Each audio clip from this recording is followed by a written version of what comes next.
aluna, olá aluno, seja bem-vindo a mais uma aula de Física, aqui pela TV Educação e também pela plataforma Gonçalves Dias. A aula de hoje, nós vamos responder exercícios, sobre indução eletromagnética e ondas eletromagnéticas, certo? Essa aula ela já está lá na plataforma, ok? Se você perdeu a aula teórica, a aula sobre conteúdo, você encontra lá na plataforma Gonçalves Dias, certo? Essa e outras, além de outros materiais. Isso aí você já sabe. Todas as aulas nós estamos sempre relembrando a importância de acessar a plataforma. Ok? Bom, então vamos para a primeira questão. A primeira questão diz o seguinte. Suponha que uma espira retangular de área igual a 2,4 vezes 10 a menos 1 metros quadrados. Então a área é 2,4 vezes 10 a menos 1 metros quadrados. Então já vou catalogando ali as informações para poder depois a gente só colocar na equação e fazer as multiplicações e divisões que podem aparecer. Então, de área, 2,4 vezes 10 a menos 1 metros quadrados, imersa em uma região onde existe um campo de indução magnética B, cuja intensidade é igual a 3 vezes 10 a menos 2 Tesla. Então, o campo magnético ele é igual a 3 vezes 10 a menos 2 Tesla, o T maiúsculo. E isso perpendicular ao plano da espira, certo? Perpendicular ao plano da espira. Então, de acordo com as informações, determine o fluxo magnético através da espira, ok? Então, tem as opções, certo? Vai da letra A até a letra E, cada um com seu valorzinho ali. Bom, gente, então é o seguinte. A informação que ele deu foi o seguinte, que nós temos a área, que é igual a 2,4 vezes 10 a menos 1, e o campo, que é 3 vezes 10 a menos 2 Tesla, certo? Ele traz uma informação também importante. Ele disse que o campo, e a normal seria seria o plano, Ele diz que são perpendiculares, certo? Ele diz que a intensidade do campo ele é perpendicular ao plano da espira, certo? Então é o seguinte. Então nós temos a espira, desenhar aqui, certo? E nós temos o campo magnético passando aqui, Então ele é perpendicular ao plano, certo? Então essa é a espira. Pronto. Aqui vai ficar bem bonitinho.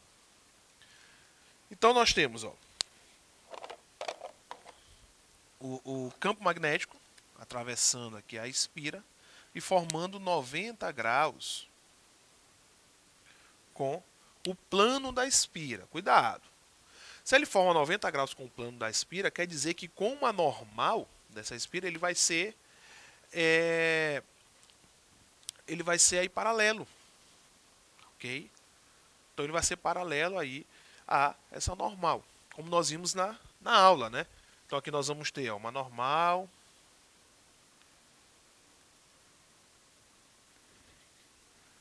então ele vai ser aí paralelo a ele. Isso quer dizer o seguinte, que o ângulo entre eles é um ângulo de 0 graus. No caso, o ângulo entre o campo e a normal. Então vai ser de 0 graus, Então quer dizer o seguinte, que o cosseno de 0 ele é igual a 1. Por que o cosseno? Porque como nós vamos trabalhar com fluxo, o fluxo magnético ele é dado pelo produto, entre o campo, a área e o cosseno do ângulo, certo? Que vai ser o ângulo entre essa reta normal ali na espira, e o campo magnético, ok? O vetor campo. Então nós temos ali esses dois vetores e esses dois vetores eles vão formar aí ângulos, ok? Então nós temos ali a equação. Então o campo magnético, de acordo com a questão, é de 3 vezes 10 a menos 2. A área é de 2,4 vezes 10 a menos 1, vezes o cosseno de 0 graus, né? Que nós já sabemos que é 1. Então vai ficar o seguinte, ó. O fluxo vai ser igual, ó, 3 vezes 2,4, né? 3 vezes 4 vai dar 12, então vai 1. 3 vezes 2 dá 6, mais 1 dá 7. Então nós fizemos esse produto, ó, 3 vezes o 2,4. Okay? Agora nós vamos fazer este produto aqui, ó, que é o 10 elevado a menos 2 vezes 10 elevado a menos 1. Né? Então vai ser, ó, vezes 10. Ó. Menos 2 com menos 1 vai dar menos 3. Lembrando que o cosseno de 0 é 1. Não é isso? Então esse 1 na multiplicação não vai ter diferença nenhuma. Né? E a unidade, né?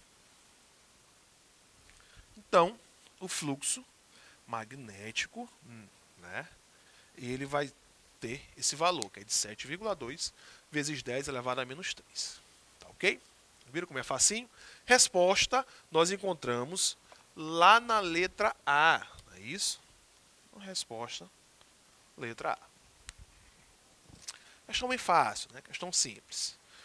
Então, fazendo a análise, né, da espira, juntamente com o campo magnético, cuidado, porque ele diz que é perpendicular. Você poderia dizer, então, que seria, por exemplo, cosseno de 90. Aí cosseno de 90 seria 0. Aí você ia colocar 0 e ia ver que o fluxo ia dar 0. A questão estaria errada. Então tem que ter cuidado quanto a essa perpendicularidade que ele está dizendo. É perpendicular ao quê? No caso, é o plano da esfera, certo? Não ao vetor normal a essa esfera. Então, se ele diz que é perpendicular à esfera, é porque ao vetor normal dessa esfera ele vai ser paralelo. Tá certo? Então tem que ter cuidado. Então a questão 1, né, vencemos, né, está respondida. Vamos passar para 2. Questão 2 diz o seguinte: suponha que uma esfera quadrada, né, de lado igual a 2 centímetros seja colocada em um campo magnético uniforme, cuja intensidade vale 2 Tesla. Então determine o fluxo magnético nessa esfera quando ela for colocada perpendicularmente às linhas do campo magnético. Okay? Bom, então vamos lá. A questão 2. A questão 2 ela é bem semelhante à questão 1. A situação é basicamente a mesma. Então, nós temos uma esfera quadrada. Vou desenhar ela aqui de uma certa forma que a gente consiga ver depois o fluxo magnético, certo? Então essa esfera, ela tem lado 2 centímetros. Então 2 centímetros e aqui também é 2 centímetros, ok? E ela vai ser perpendicular às linhas do campo, semelhante à situação anterior, ok? Então, por ela vai passar aqui, né, o campo magnético. Certo? Então a situação é semelhante. Se ele diz que é perpendicular ao plano da esfera, então vamos trabalhar com um ângulo de 0 graus. Certo? O cosseno de 0 vai ser 1. Então nós já sabemos aqui que o ângulo, né, do campo com a normal, ó, campo com a normal vai ser aí de 0 graus, né? Então, mais uma vez, cosseno de 0 vai ser igual a 1. Ok? Vamos ver os dados que ele deu também na questão. Ele diz o seguinte, que a esfera tem lado 2 centímetros e que o campo magnético ele é de 2 Tesla. Tá ok? 2 Tesla. Então nós sabemos o quê? Que o fluxo ele é campo vezes a área vezes o cosseno de θ, que nós já sabemos que é igual a 1. Nós já sabemos que ele vai ser 1. Tá ok? No caso, a área ele não deu, mas ele deu os lados. Ok? Ele disse que o lado é 2 centímetros e é um quadrado. A área do quadrado é o lado elevado ao quadrado. É L ao quadrado, né? Lado ao quadrado. O lado é 2 centímetros. Certo? 2 centímetros, transformando para a unidade no sistema internacional, que é o metro, é 2 vezes 10 elevado a menos 2 metros. Né? É dividir por 100. Ok? Então vai ficar o seguinte, ó, que a área vai ser, ó, 2 vezes 10 a menos 2, e isso é elevado ao quadrado. Ok? Então, 2 ao quadrado é 4, vezes 10. Ó. Menos 2 vezes 2 vai dar menos 4 metros ao quadrado. Pronto. Encontramos a área. Agora eu posso colocar os dados aqui na equação. Ó. Então, o fluxo vai ser, ó, o campo. Quem é o campo? O campo é 2 e a área é 4 vezes 10 a menos 4. Ok? Então, o fluxo ele vai ser igual. Ó, 2 vezes 4 vai dar 8 vezes 10 a menos 4. Não é? E a unidade de fluxo. Né? Então, o fluxo ele vai ser igual a 8 vezes 10 a menos 4. Certo? Vamos fazer a transformação porque lá nas unidades a gente não encontra nenhuma informação dessa. Né? Então, o mesmo que 0, não é menos 4. Então, nós vamos fazer 4 casas após a vírgula. Né? Parando certinho a quarta casa no 8. Então, vai ficar ó, 0, 0, 0, 8. São 4 casas após a vírgula. Né? Ok? Então, essa é a nossa resposta. Nós encontramos essa resposta lá na letra E. Ok? Então, a segunda resposta, a letra E. Bem simples, né? Bem parecida com a primeira questão. Certo? Muito parecido com a primeira questão. Ok? Então, a questão 2, resposta, a letra E. Certinho? Vamos para a terceira. Na questão 3, é o seguinte. O plano, né, o polo norte, desculpa, de um ímã aproxima-se de uma espira circular. Certo? Como indica aí a figura, né? Então tem a figura, o polo norte, né, desse ímã está se aproximando com uma certa velocidade aí dessa espira. Certo? Considerando apenas as interações de caráter eletromagnético entre o ímã e a espira, é correto afirmar que há, né, que haverá, né? Letra A, atração entre eles, certo? E será gerada uma corrente induzida no sentido horário para um observador que esteja acima do plano, né, da espira. Letra B, vai acontecer uma repulsão entre eles e será gerada uma corrente induzida no sentido horário para um observador que esteja acima do plano da espira. Né? Letra C, vai ocorrer uma atração entre eles e será gerada uma corrente induzida no sentido anti-horário para um observador que esteja acima do plano da espira. Letra D, uma repulsão entre eles e será gerada uma corrente induzida no sentido anti-horário para um observador que esteja acima do plano da espira. E letra E, a atração entre eles não haverá, quer dizer, atração entre eles, mas não haverá corrente induzida na espira. Ok? Então vamos voltar aqui para a figura, vou colocar a figura aqui no quadro, para a gente entender o seguinte. Então nós temos uma espira, ok? Uma espira circular, vou colocar ela aqui no plano. Okay? Então é basicamente isso. E dela vai se aproximar, né, aqui do centro dela, vai se aproximar a uma certa velocidade um ímã, né? Polo norte e aqui o polo sul. Então ele está se aproximando com uma certa velocidade. O que vai acontecer com essa espira, certo?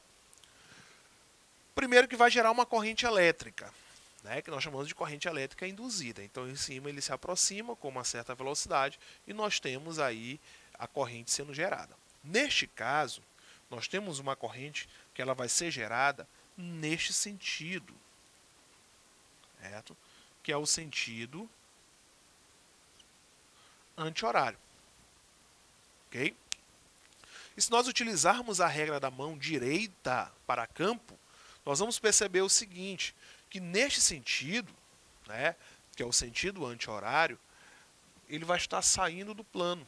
Então as linhas do campo da espira vão estar saindo do plano. Neste caso, certo? Interno à espira nós vamos ter o quê? Né? Saindo da espira, interno a ele. Então essa espira ela vai ser o polo norte. Ela vai ter aí as mesmas características de um polo norte de um ímã. Como eu tenho norte e norte, certo? O que vai acontecer entre a espira e o meu ímã vai ser uma repulsão.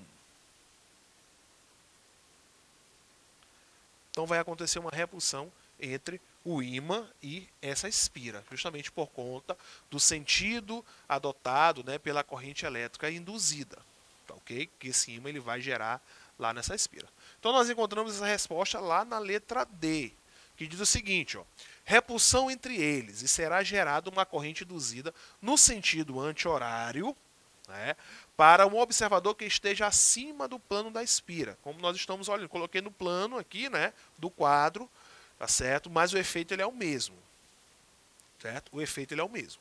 Então, gera-se um sentido de corrente anti-horário e esse sentido de corrente anti-horário vai gerar na espira um campo magnético, né, saindo do plano, ok? Se é saindo do plano, para a gente vai ser o polo norte, certo? Então, por isso que a resposta é a letra D. Vamos analisar as outras. Por exemplo, a letra A diz o seguinte, vai ocorrer uma atração entre eles. Não vai ocorrer atração porque o efeito magnético da espira vai ser, né, o polo norte. O polo da espira vai ser o polo norte, né? Então, na letra A, atração entre eles e será gerada uma corrente induzida no sentido horário. Não é no sentido horário, é no sentido anti-horário. Tá ok? Letra B, repulsão entre eles. Ok, acontece uma repulsão. E será gerada uma corrente induzida no sentido horário. Não, se fosse no sentido horário, certo? O efeito dessa espira, né, magnético, o polo magnético dessa espira seria o sul, certo? Então não ocorreria uma repulsão, ocorreria sim uma atração entre eles, tá certo? A letra C, atração entre eles e será gerada uma corrente elétrica no sentido anti-horário. Não, primeiro que não ocorre a atração, ocorre uma repulsão, tá certo? Justamente porque o efeito vai ser o norte. E a letra E, atração entre eles e não haverá corrente elétrica induzida na espira. Errado. Certo? Primeiro que ocorre uma repulsão e segundo que o efeito magnético vai gerar essa corrente elétrica induzida. Tá ok? Então a resposta é a letra D, não é isso? Resposta, letra D. Vamos para a próxima, né? Questão 4. A questão 4 diz o seguinte, marque a alternativa correta a respeito da lei de Lenz. Letra A. A lei de Lenz determina a relação entre a variação do fluxo magnético e a variação do tempo. Letra B. Pela lei de Lenz, pode-se determinar a força eletromotriz induzida em um circuito. Letra C. A lei de Lenz diz que a corrente elétrica induzida em um circuito é tal que sempre gera um campo magnético no mesmo sentido do campo externo. Letra D. A lei de Lenz diz que a corrente elétrica induzida em uma espira sempre gera um campo magnético oposto ao campo magnético variável de que ele deu origem, né? E letra E. A lei de Lenz é um motivo do sinal positivo da lei de Faraday, certo? Bom, gente, a resposta a gente consegue ver aqui, ok? Então é o seguinte, nós temos um campo variável, certo? Então esse campo ele vai variar chegando próximo, né? Então nós temos o efeito norte e norte aqui, graças à corrente elétrica induzida, tá, ok? Isso você olha lá na letra D também. Ó. A lei de Lenz diz que a corrente elétrica induzida em uma espira sempre gera um campo magnético oposto ao campo magnético variável. Certo? Por isso que eles acabam se repelindo. Tá certo? Bom, então, com esta questão, né, que também deu a letra D, nós finalizamos a aula de hoje e até a próxima.